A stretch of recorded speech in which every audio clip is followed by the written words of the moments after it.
याद रखिए, उकाब के बारे में मशहूर है कि जब आंधी तूफान और बारिशें आती हैं तो ये दूसरे परिंदों की तरह छुपता फिरता और सहारे नहीं ढूंढता, बल्कि आसमान की तरफ परवाज करता है और बादलों से ऊंचा चला जाता है। इसी तरह अगर आपकी जिंदगी में मुश्किलात हैं तो ये आप पर डिपेंड करता है कि आप उकाब की तरह आसमान की बुलंदियों पर जाते हैं या दूसरे लोगों की तरह सहारे ढूंढते फिरते हैं और अपनी मुश्किलात लोगों को बताते हैं। याद रखिए, यकीन और भरोसा ऊपर दिए गए कांच के गिलास की तरह होता है कि जो टूट जाए तो कभी भी वापस नहीं जुड़ता।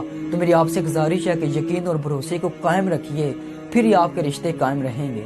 ये तस्वीर हमें वाज़िह तौर पर बता रही है कि अगर आप जिंदगी में कुछ करना चाहते हो तो आपको अपने गलत दोस्त और ऐसी जगह को छोड़ना पड़ेगा जहां आपकी इज्जत ना हो, फिर ही आप जिंदगी में कुछ ना कुछ बन सकोगे। कहते हैं एक मोहल्ले में एक अमीर आदमी ने घर बनाया तो वहाँ के लोग उससे सख्त नफरत करते थे क्योंकि उसने कभी किसी की मदद नहीं की थी।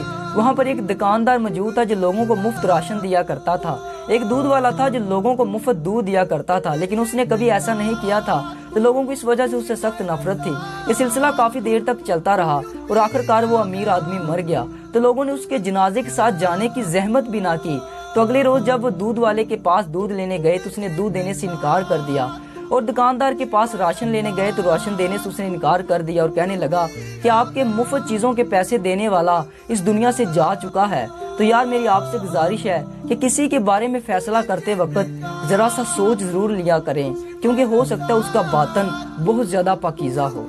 ये तस्वीर हमें वाज़िह तौर पर बता रही है कि बच्चे जैसा वालिदैन को करते हुए देखते हैं वैसा करना शुरू कर देते हैं। कुछ वालिदैन आपस में गाली गलौज करते हैं तो बच्चे भी घर ही से सीखते हैं, और कुछ वालिदैन 5 वक्त की नमाज पढ़ते हैं तो उनकी तरफ देखकर बच्चे भी 5 वक्त की नमाज पढ़ना शुरू कर देते हैं। तो मेरी आपसे गुजारिश है कि बच्चों की अच्छी तरबियत करने के लिए अपने आप को एक अच्छा रोल मॉडल बनकर दिखाइए। ये तस्वीर हमें उस रेस के बारे में बता रही है जो कि आज के दौर में अमीर और गरीब के दरमियान लगी हुई है।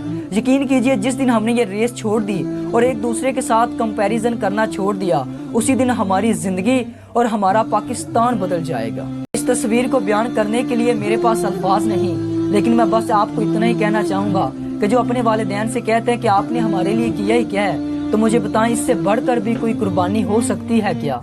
दोस्तों, ये तस्वीर हमें वाज़िह तौर पर बता रही है कि एक दिन ऐसा आएगा कि हमारी काबिलियत, हमारा हुस्न जमाल, हमारा बैंक बैलेंस सब कुछ खत्म हो जाएगा और सब कुछ एक दिन फना तो होना ही है। तो हम गरूर आज किस बात का करते हैं? तो मेरी आपसे गुजारिश है कि आजिज़ी से जिंदगी गुजारना शुरू कीजिए, तो यकीन कीजिए फिर हमारी जिंदगी बहुत आसान हो जाएगी। अगर आप व्हाट्सएप और सोशल मीडिया इस्तेमाल करते तो इन 4 बातों का हमेशा ख्याल रखिए। खुशी अल्लाह की तरफ से होती है, किसी 10 लोगों को मैसेज सेंड करने से नहीं, और किसी इस्लामी महीने की मुबारकबाद देने से जन्नत वाजिब नहीं होती।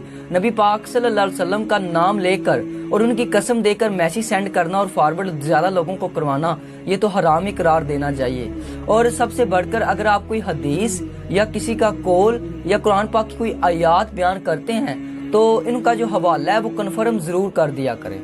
याद रखिए, जिनकी बहनें सर उठाकर चलती हैं उनके भाई फिर सर झुकाकर चलते हैं, और जिनकी बहनें सर झुकाकर चलती हैं उनके भाई सर उठाकर चलते हैं। और जो बहनें अपने भाइयों का ख्याल रखती हैं, मेरा सलाम है ऐसी बहनों को।